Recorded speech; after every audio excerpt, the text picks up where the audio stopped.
Hello, Joey. Great seeing you again. Yeah, thanks for having me again. Absolutely. Last time we talked together, it was about the going on tour with Queenstrike, and this time it's the second time Armored Saint goes out with W.A.S.P. So That's right. that speaks a lot, right? That tells speaks volume about how I will not say W.A.S.P were satisfied by Armored Saint, but I will say that you had a good pairing, both I bands. think so. I think so.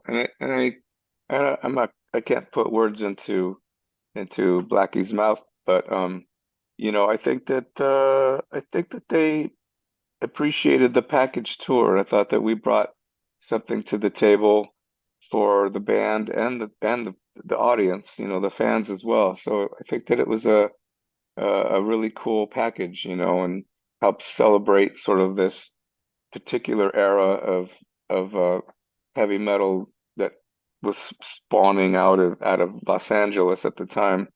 So people, I think, are coming to check it out based on the folklore of that. And so I think yeah, I think that we were honored when they called us back because we truly had a great time with them. It was the band was amazing. They're all great guys, the entire group.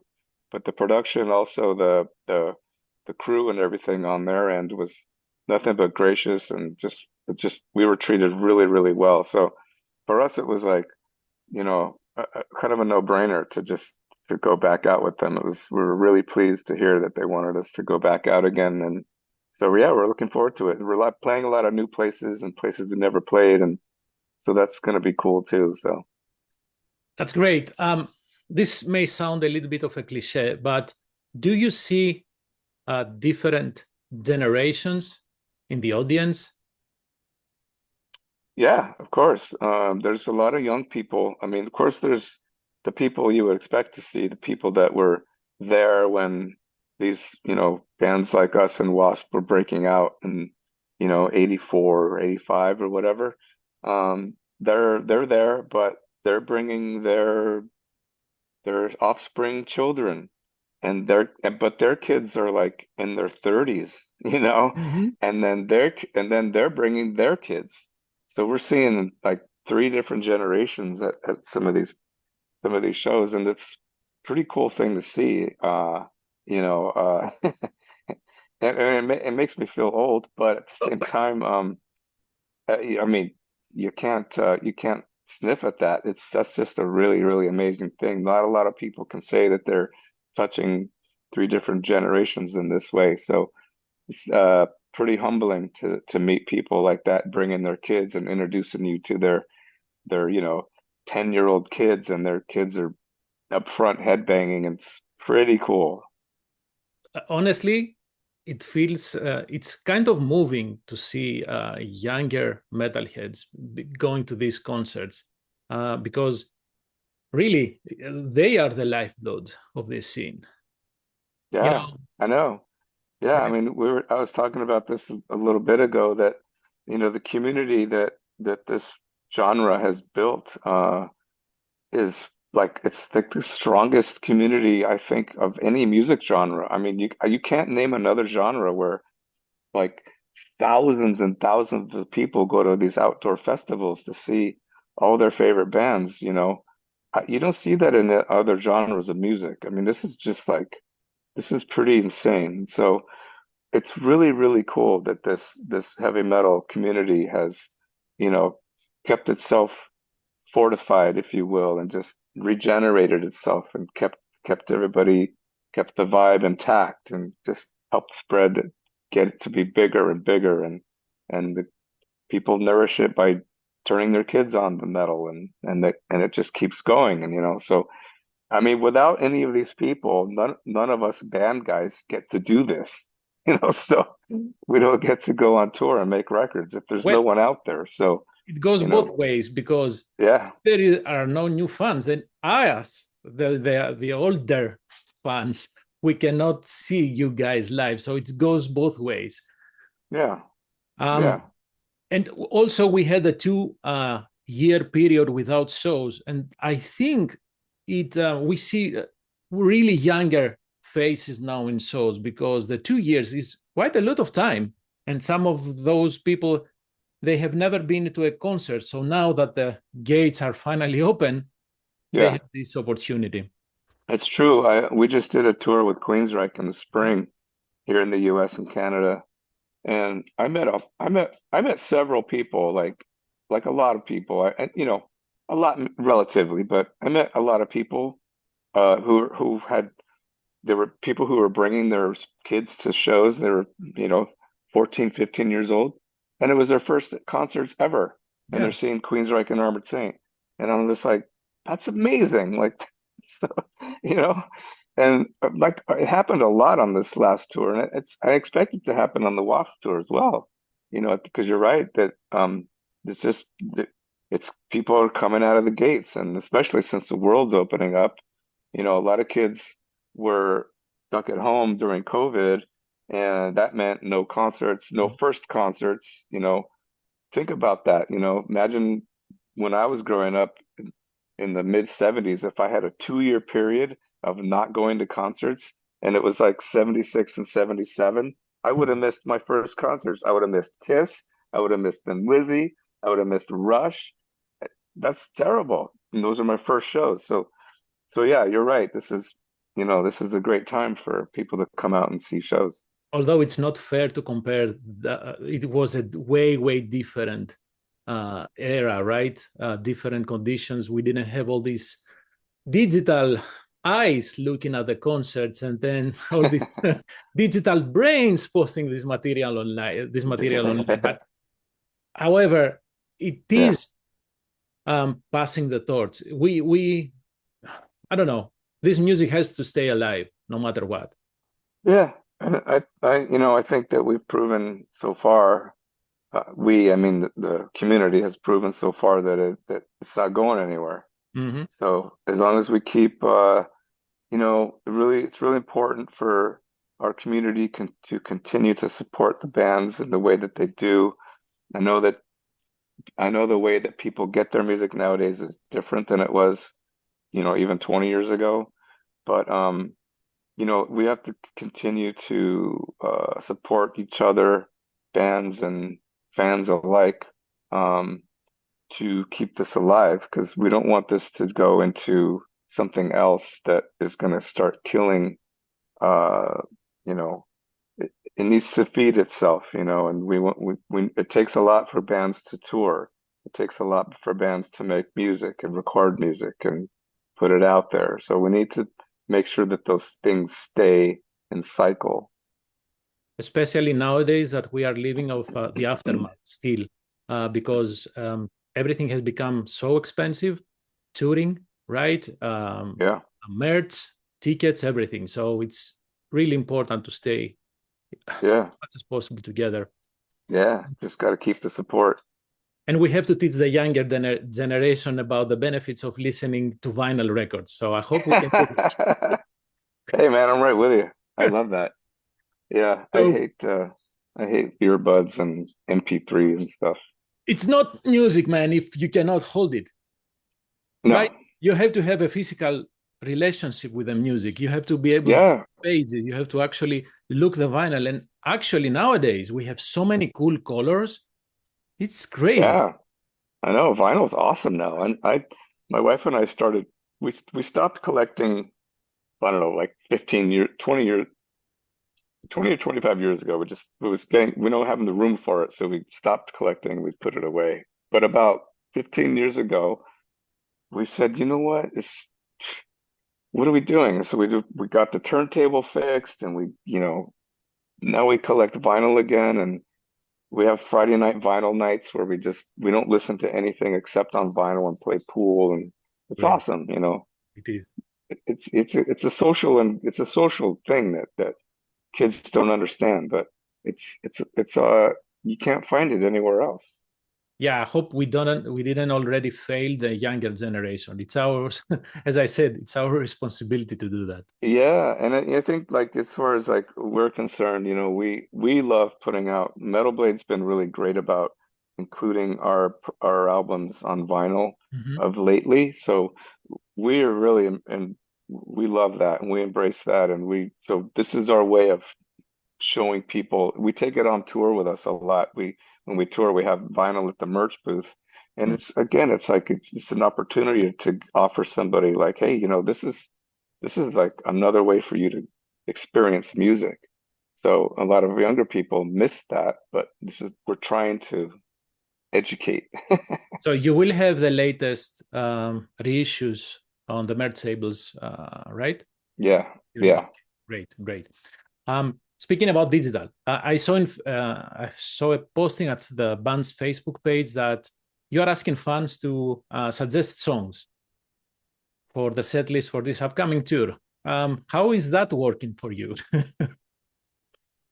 Well, it's always difficult because you always get like such a wide.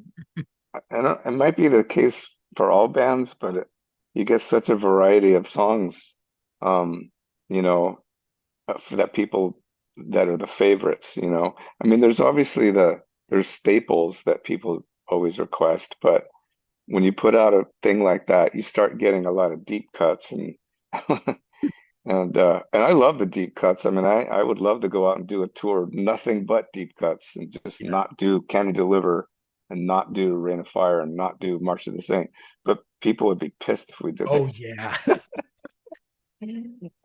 But it's kind of something that we do to get a gauge as to what people are really listening to and what their favorites are from the deep cuts and other tracks from the records and the whole catalog.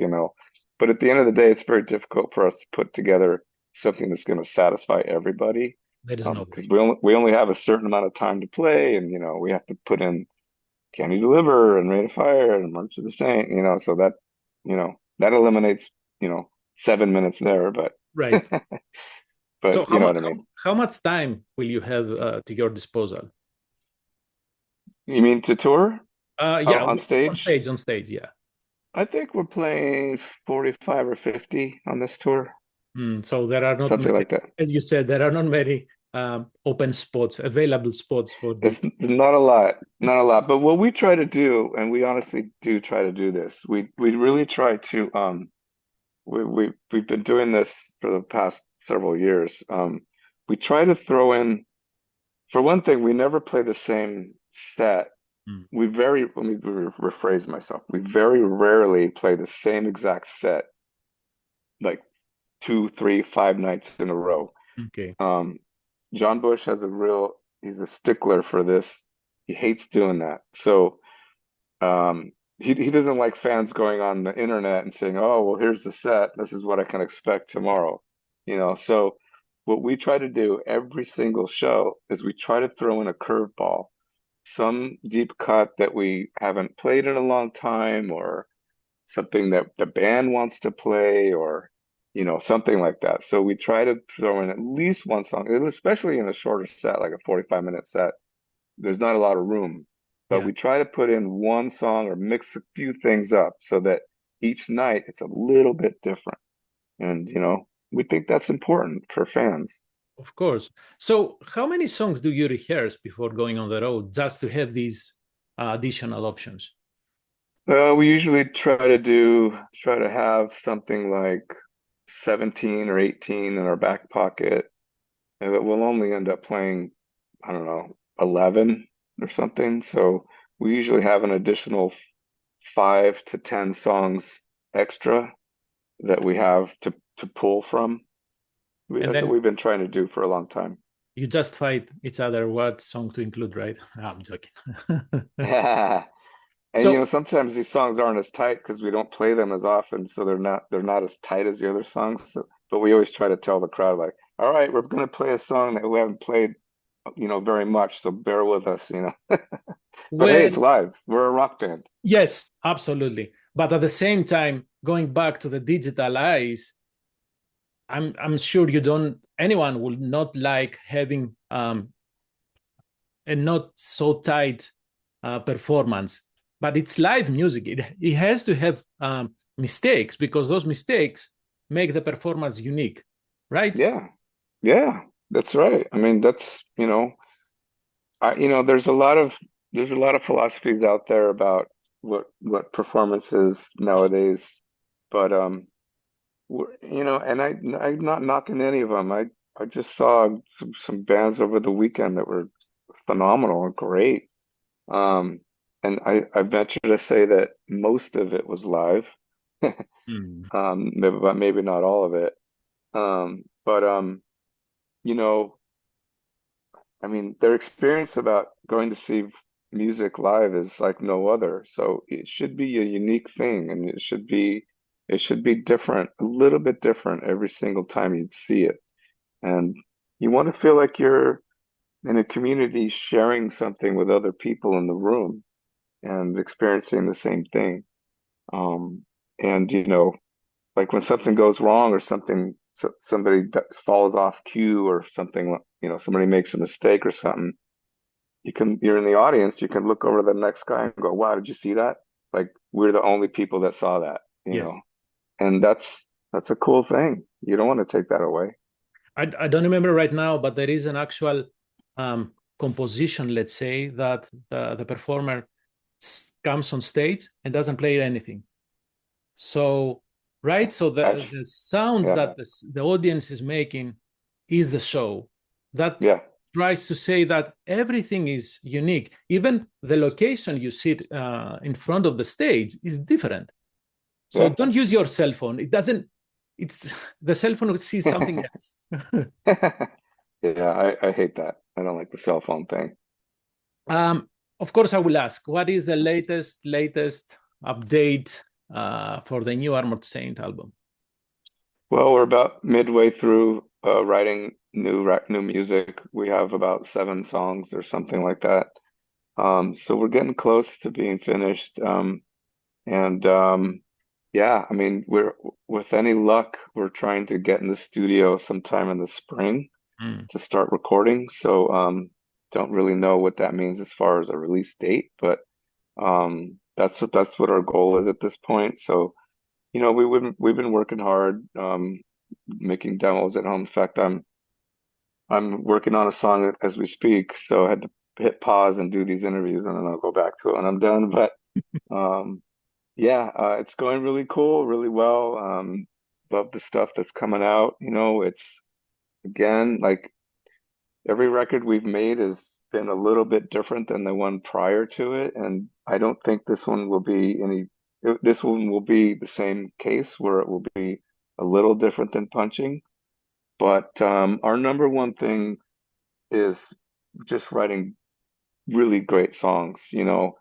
Not so concerned about, you know, trying to outdo the last record or do as good as it is or do the same thing. You know, I always think that it's cool to just like see where you are at that moment. And so these songs that we've written, just like the last 3 or 4 records we've made, they all represent a particular time and place for us. So these batch of songs they're a reflection of where we are at time and place right now. We're in post-COVID, we're coming back out of it, back into the world. Um, you know, different things are influencing me personally than they were in 2014 when I was writing for Win Hands Down. So it's all those things are at play again. So trying to take a few chances as well on this, which we always try to do a little bit. So yeah, it's going really well. So that means that you don't have a schedule set in stone, like we have to go into the studio, then finish by that date, and so on. It's more relaxed, right? It's more relaxed, but we're trying to unrelax that because we felt like it's been a long time since Punching came out. It's been 4 years already. Yeah. We're going on 5 years now, and by the time this record's out and done, it could be closer to 6. So it's too long, I think, between records. So we're trying to like speed things up a bit and like let's just work. Let's work. Let's get down to the work, do the work, and let's make this record. Not trying to rush it, but like rush it. I mean, it's been 4 years. Like, let's take it as so long. But there's reasons for that, but we don't need to get into. But you know, yeah, the time is now for us to just start getting a record done. So we do have a soft we have a soft schedule of getting in the spring. It's not hard. We don't have an actual booking yet, but we do at this point have a soft. But I imagine by the time January 1st comes around, we're going to want to book a date. So pretty soon we're going to have a more strict schedule. So after the tour with W.A.S.P, the Armored Saint calendar is free, is open, as far as at least the Well, touring is concerned. as far as touring is, yeah, we're kind of taking a break from touring, in 2025 so that we can concentrate on making this record happen, actually get done. So we are not seeking anything. The only things that we have agreed to do, and they are two shows that we booked a month or two ago, is we're playing at the Bangers Fest down in Brazil Mhm. um, on May the second, I think, second or third. And then we're playing the following weekend at another festival here in America. It's in Columbus, Ohio, and it's called Sonic Temple. It's a very big festival. So we're doing these two festivals. But other than those two shows, we're not taking any more touring dates, and we're just trying to get the record done. So in your case, Motor Sister, Kings of Mercia, no live shows with these bands? Well, nothing planned for Kings of Mercia. I mean, I would love to. Now there's two records to choose from, and it would make a great touring band, I think.